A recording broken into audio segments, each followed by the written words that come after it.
నరసింహ గారు చెప్పినారు, అదే విధంగా శాసనసభ్యులు చెప్పినారు.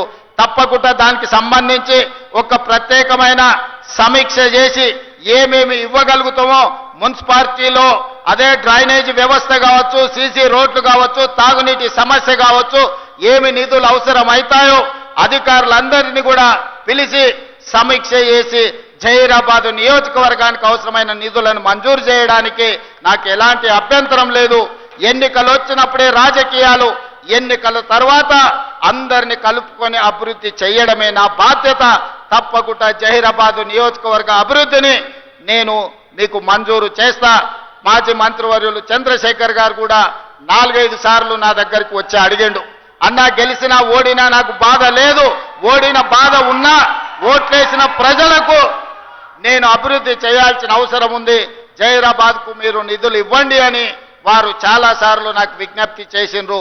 తప్పకుండా నిధులు మంజూరు చేస్తానని చెప్పి ఈ వేదిక మీద నుంచి వారికి నేను విజ్ఞప్తి చేస్తున్నా.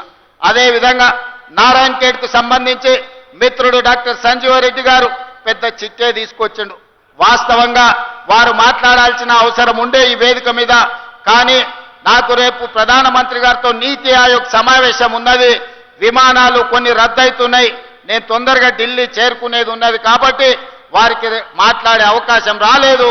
కానీ వారి విజ్ఞప్తి చేసిన టూరిజం, ఎకో టూరిజంకి సంబంధించి కానీ, అదేవిధంగా బసవేశ్వర సంగమేశ్వర సాగునీటి ప్రాజెక్టు విషయంలో కానీ, అదేవిధంగా వారు 150 ఎకరాల భూమిని కేటాయించడం, ఏదైనా ఇండస్ట్రీస్ మా నియోజకవర్గానికి తీసుకురావాలి అని వారు అడగడం జరిగింది.